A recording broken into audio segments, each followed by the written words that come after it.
व्यक्ति वास्तविकता नहीं है। प्रश्नकर्ता, कृपया हमें ये बताइए कि आपको आत्मज्ञान किस प्रकार हुआ? महाराज जी, जब मैं 34 वर्ष का था तब मेरी भेंट मेरे गुरु से हुई और जब मैं 37 वर्ष का था तब मुझे आत्मज्ञान हो चुका था। प्रश्नकर्ता, क्या घटित हुआ? किस प्रकार का परिवर्तन आया? महाराज जी, मैं सुख दुख की पकड़ से छूट गया। मैं इच्छा और भय से मुक्त हो गया। मैंने अपने आप को परिपूर्ण पाया और कोई वस्तु आवश्यक न रह गई। मैंने देखा कि शुद्ध चैतन्य के महासागर में वैश्विक चेतना की सतह पर घटनात्मक विश्वों की आदिहीन और अंतरहित असंख्य तरंगे उठती तथा खोती रहती है। चेतना की तरह वे सब भी मैं ही हूँ। घटनाओं के रूप में वे सभी मेरी है। एक रहस्यमयी शक्ति है जो उनकी देखभाल करती है। वो शक्ति है चैतन्य, आत्मा, जीवन, ईश्वर, जो भी नाम तुम इसे दो। ये आधार है। जो कुछ भी अस्तित्वमान है उस सब का मूल आश्रय।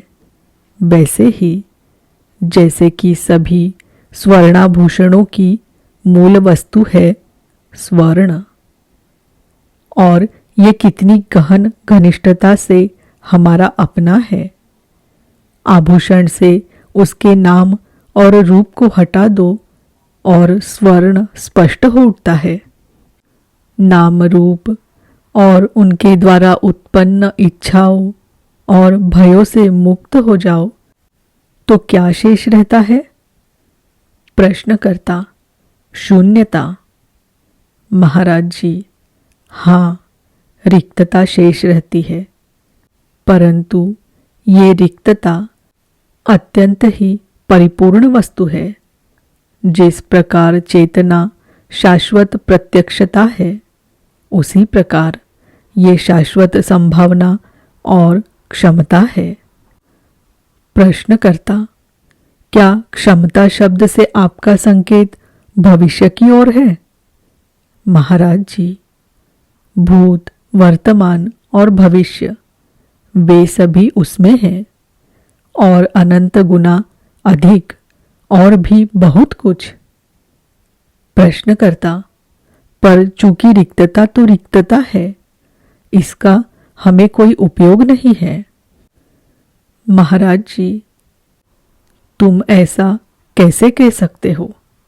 सातत्य में बाधा आए बिना पुनर्निर्मिति कैसे संभव है? क्या कोई भी वस्तु मृत्यु से गुजरे बिना ही नए के रूप में आ जाए, ऐसा संभव है?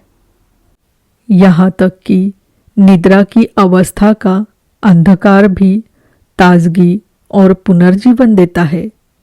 मृत्यु न होती तो हम सब सदा के लिए जराग्रस्त होकर फंसे ही रहते। प्रश्नकर्ता, क्या अमरता का कहीं किसी स्तर पर अस्तित्व नहीं है? महाराज जी, जब जीवन और मृत्यु को एक ही वस्तु के दो परस्पर आश्रित रूपों की तरह समझ लिया जाता है तो ये अमरता है। प्रारंभ में ही अंत का निहित होना और अंत में प्रारंभ का निहित होना देख लेना, यही शाश्वतता की सूचना प्राप्त करना होता है। पर निश्चित ही अमरता निरंतरता नहीं है। केवल परिवर्तन की प्रक्रिया चलती रहती है, टिकता कुछ भी नहीं। प्रश्नकर्ता, चैतन्य तो टिकता है? महाराज जी, ये काल से संबंधित वस्तु नहीं है। काल का अस्तित्व केवल चेतना के क्षेत्र में ही होता है। चेतना से परे काल और स्थान कहाँ है? प्रश्नकर्ता, आपकी चेतना के क्षेत्र के अंतर्गत ही तो आपका शरीर भी है। महाराज जी, अवश्य, परंतु अन्य शरीरों से पृथक मेरा शरीर, इस प्रकार की धारणा उसमें नहीं है। मेरे लिए ये एक शरीर है, मेरा शरीर नहीं। एक मन है, मेरा मन नहीं। मन शरीर की देखभाल समुचित रीति से करता है और मुझे हस्तक्षेप करने की आवश्यकता नहीं होती। जो किया जाना आवश्यक है उसे सामान्य और स्वाभाविक ढंग से किया जाता है। संभव है कि अपनी शारीरिक क्रिया प्रणालियों के प्रति तुम थोड़ा भी ध्यान न देते होंगे, परंतु जब विचारों और भावनाओं का प्रसंग आता है, जब इच्छाओं और भयों की बात उठती है, तब तुम्हारा ध्यान आग्रहपूर्वक स्वयं पर आ जाता है। मेरी स्थिति में ये भी अधिकांशतः अचेतनता में ही होते हैं।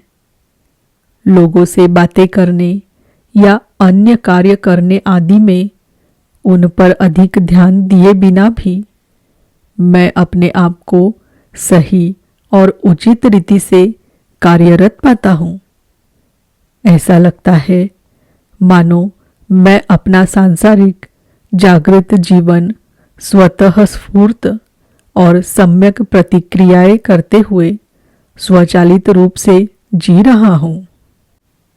प्रश्नकर्ता, ये जो स्वतः स्फूर्त प्रत्युत्तर आता है वो आत्मज्ञान का परिणाम है अथवा प्रशिक्षण से प्राप्त किया गया परिणाम? महाराज जी, दोनों ही बातें हैं। अपने ध्येय के प्रति समर्पण होने पर तुम सत्य की खोज में रत हो जाते हो और दूसरों की सहायता करते हुए पवित्र और अनुशासनबद्ध जीवन जीने लगते हो, और वही दूसरी ओर आत्मज्ञान से इच्छाओं, भयों और गलत धारणाओं के रूप में आने वाली बाधाएं सदा के लिए हट जाती है, जिससे श्रेष्ठ सद्गुण सरलता से और स्वस्फूर्त होकर प्रकट हो जाते हैं। प्रश्नकर्ता, क्या अब आप में इच्छाएं और भय नहीं उठते? महाराज जी, एक सामान्य साधारण सा मनुष्य जिसकी औपचारिक शिक्षा न के बराबर है, ऐसा एक छोटा व्यापारी बनना ये मेरा प्रारब्ध था। मेरा जीवन औसत प्रकार का साधारण सी इच्छाओं और भयों से युक्त था।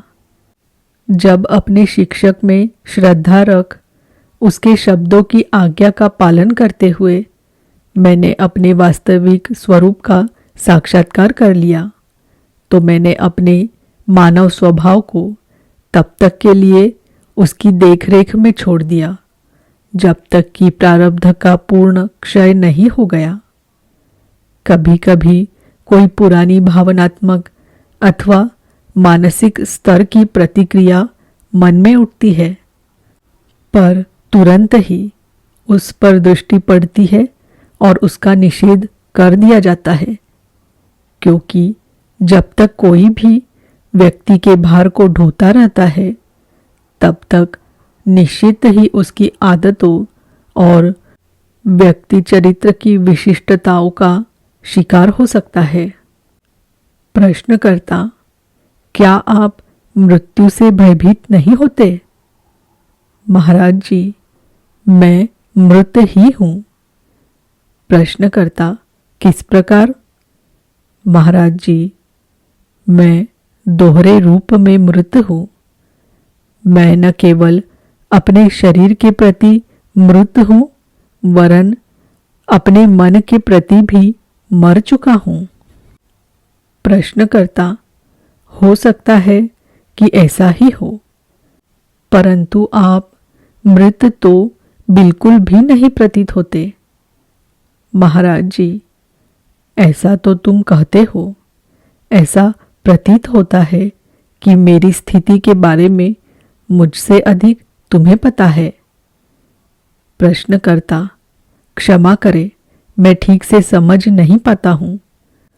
आप कहते हैं कि आप देह और मन से रहित है, जबकि मैं आपको जीवन से परिपूर्ण और कार्यकुशल पाता हूँ।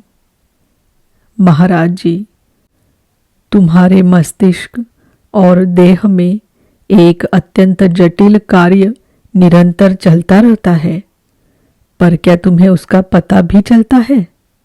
बिल्कुल पता नहीं चलता है, परंतु किसी बाहरी व्यक्ति के दृष्टि में सब कुछ अत्यंत ही कुशाग्रतापूर्वक किया जाता और लक्ष्य से निर्दिष्ट होकर किया जा रहा प्रतीत होता है। फिर तुम ये क्यों नहीं स्वीकार कर पाते कि किसी का समस्त वैयक्तिक जीवन भले ही चेतना की महिमा में पूर्णतः निमज्जित हो गया हो, परंतु फिर भी सरलता और स्पष्टता से चल सकता है? प्रश्नकर्ता, परंतु क्या ये सरल स्वाभाविक है? महाराज जी, सरल स्वाभाविक किसे कहते हैं?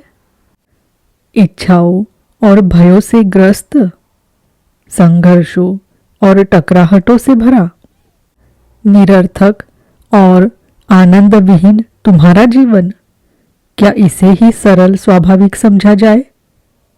क्या अपने शरीर की गहन चिंता में डूबे रहना ये स्वाभाविक है?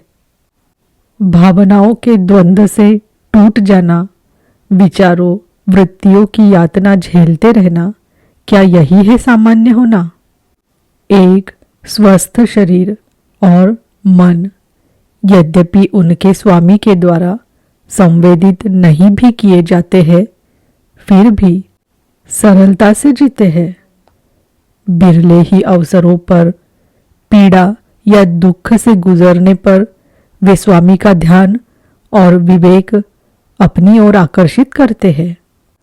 क्या इसी बात को पूरे वैयक्तिक जीवन पर लागू नहीं किया जा सकता?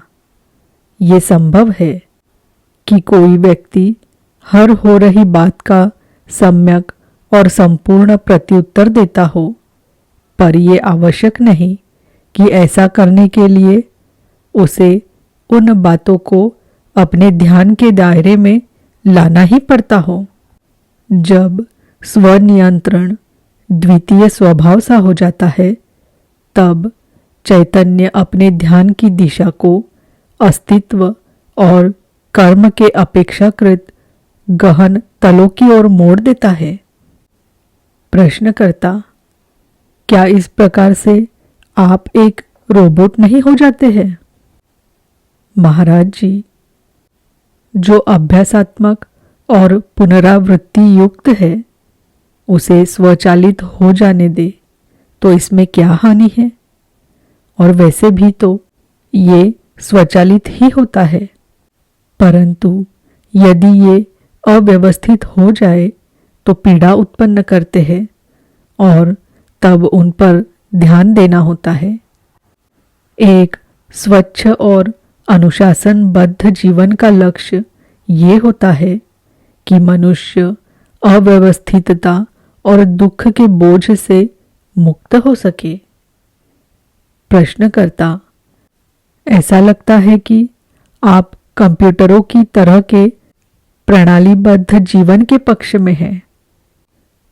महाराज जी, यदि जीवन समस्याओं से मुक्त रहे तो इसमें क्या अनुचित है? व्यक्तित्व वास्तविकता का एक प्रतिबिंब भर होता है। यदि किसी प्रकार की स्वचालित प्रक्रिया द्वारा ये प्रतिबिंब अपने मूल का प्रतिरूप बनता हो तो ये तो अधिक अच्छी बात होगी। क्या व्यक्ति के लिए ये आवश्यक है कि वो अपनी कोई पृथक योजना रखे? व्यक्ति जिसकी अभिव्यक्ति है, उसका जीवन ही उसे मार्गदर्शन देगा।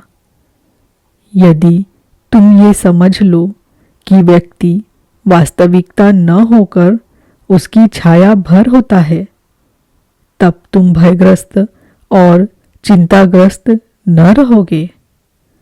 तब तुम हृदय के मार्गदर्शन को स्वीकार कर लेते हो और जीवन अज्ञात में ले जाने वाली एक यात्रा हो जाता है।